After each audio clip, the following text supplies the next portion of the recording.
करायचं स्मरण. जय जय रघुवीर समर्थ.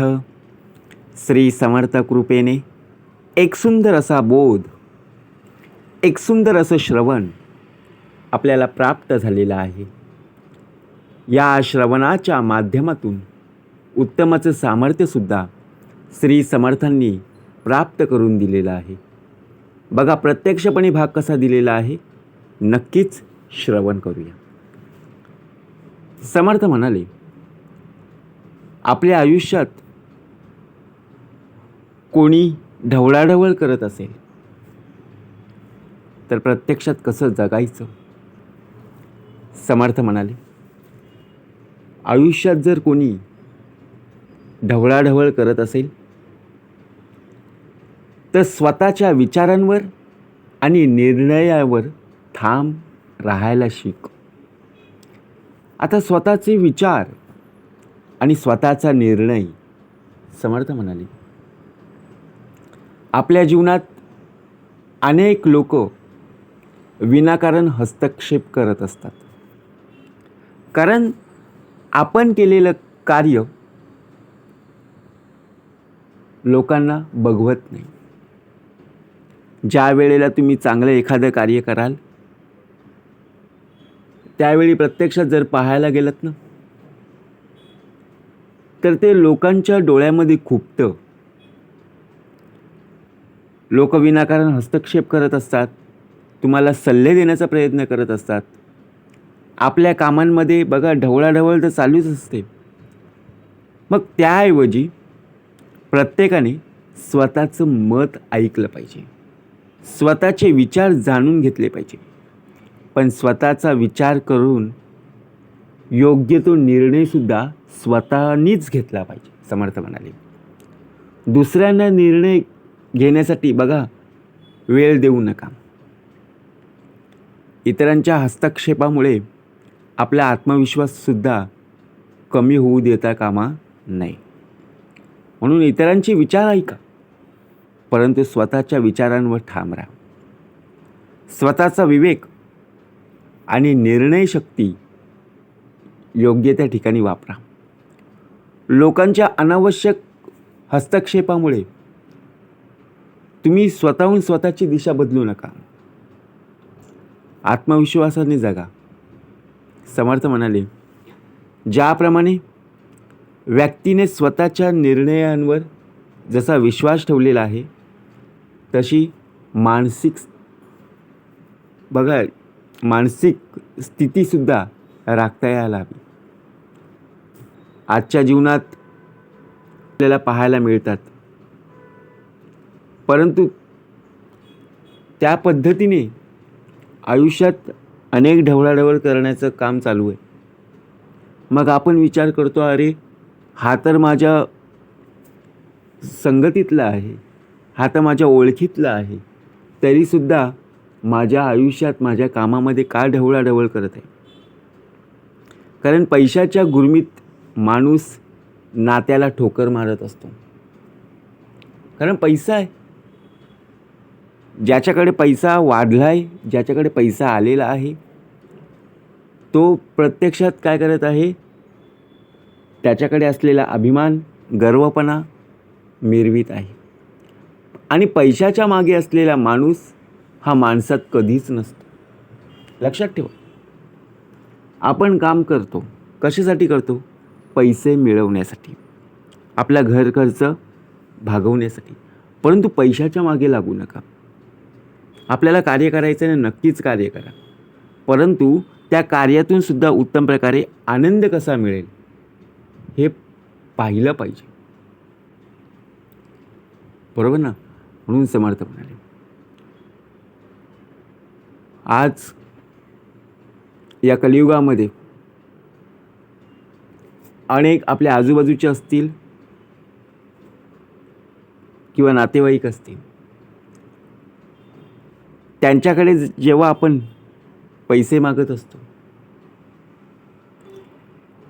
तेव्हा त्यांचं एकच उत्तर असतं की पगार झाला की बघू, मग विचार करू.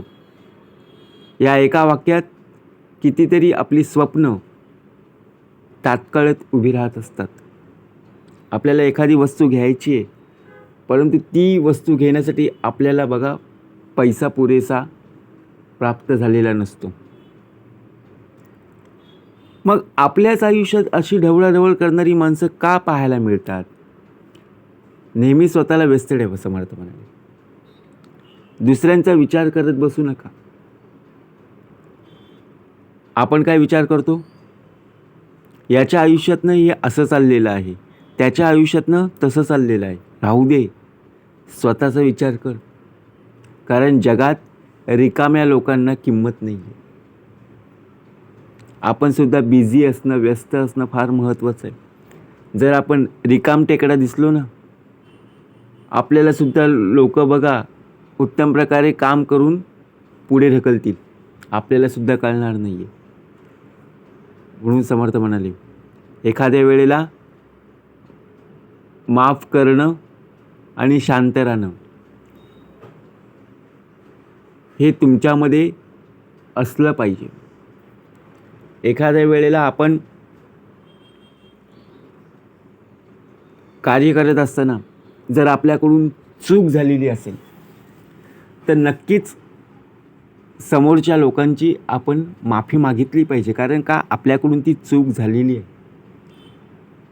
आपण त्या चुकीचा वापर काय करतो? रागामध्ये व्यक्त करत असतो की खरंच याच्यामुळे असं झालं, त्याच्यामुळे असं झालं, याच्या कामामुळे याच्या येण्याने माझ्या कार्यामध्ये अडथळे आले, माझं काम राहून गेलं. समर्थ म्हणाले, आपलं काम कशामुळे अडलेलं आहे हे प्रथमतः पहा, शांत राहा. हे जर तुम्ही तुमच्या जीवनात शिकाल ना, तुमच्यामध्ये अशी ताकद येईल ना की बघा, प्रत्यक्षात जसं डोंगरामध्ये असणाऱ्या वाटा बघा पूर्णपणे बंद झालेल्या असतात, परंतु डोंगरच स्वतः तुम्हाला रस्ता बनवून देईल. विचार कर, अनेक रस्ते बंद झाले तरी आयुष्यात एक रस्ता चालूच असतो, तो म्हणजे परमेश्वराचा. म्हणून शांत राहा, स्मरण कर. कारण का? कारण एखाद्या वेळेला मनुष्य देहाला एखादी व्यक्ती ज्या वेळेला चूक करते त्यावेळी तिथं टोमणं मारूनच बघा पुढे ढकललं जातं. का? कारण याच्याकडून चूक झालेली आहे. मग ते टोमणे ऐकून ऐकून आपल्यालाच बघा त्रास होत असतो. एकदाच चूक झालेली असते, परंतु लोकांच्या शिव्या, लोकांचे शब्द, लोकांचे टोमणे यामुळे आपल्याला खूप त्रास होत असतो. मग आता विचार करा, जगायचं कसं? प्रत्येक वेळेला लोक आपल्याला मदतीला येतीलच असं नाही आहे. कारण बघा, आपल्या आजूबाजूला झाडंसुद्धा पाहायला मिळत असतात. त्या झाडावर अनेक फांद्यासुद्धा असतात. आता फांद्या असल्या की समजायचं त्या फांद्यांना पानंसुद्धा येणारच. परंतु काही वेळेला असे वाईट दिवससुद्धा पाहायला मिळतात ना, ती पानं सगळी गळून पडतात, नुसत्या फांद्या राहतात. तशी आपली गत आहे. म्हणून समर्थ म्हणाले, विचार करा आणि संयम ठेवा. सगळेच चांगले असतात, फक्त ज्यांची त्यांची पद्धत ही वेगवेगळी असते. आता आपण समजून जायचं आहे की प्रत्यक्षात कोणत्या सोबत आपल्याला राहायचं आहे, जेणेकरून आपल्याला त्रास होणार नाही.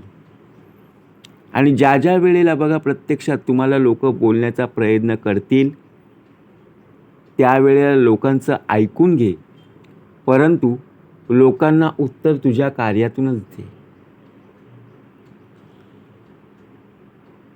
म्हणून नात्यांपेक्षा लोकांना आजकाल प्रत्यक्षात गर्वपणा, अहंकार वाटायला लागलाय.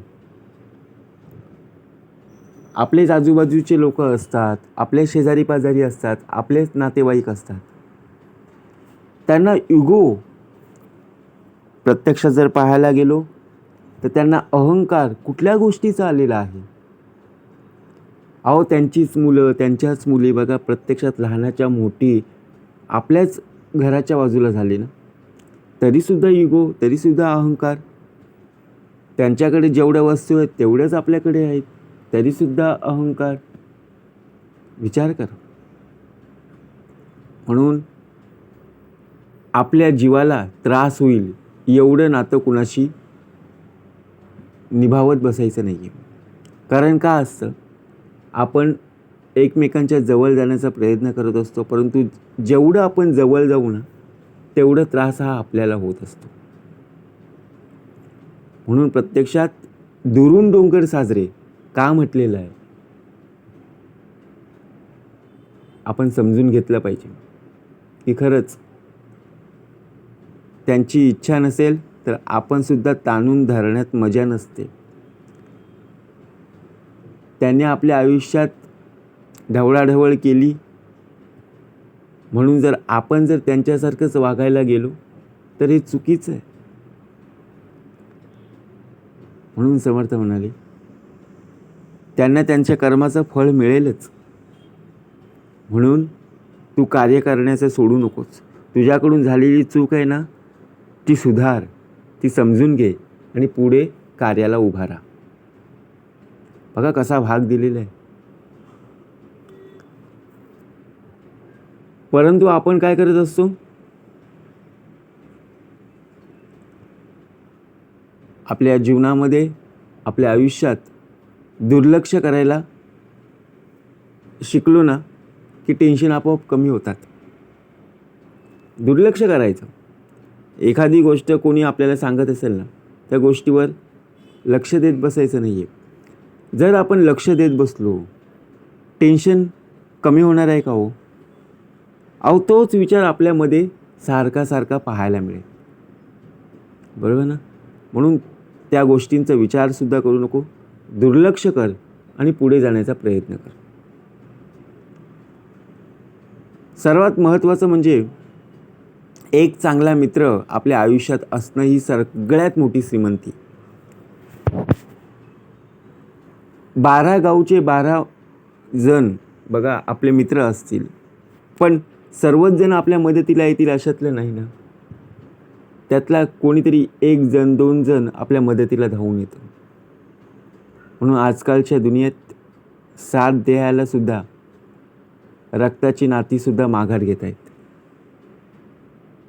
आपण विचार करतो, अरे असं का होतं? समर्थ म्हणाले, प्रत्यक्षात आताच्या या जीवनामध्ये हिताचं पाहिलं जातं.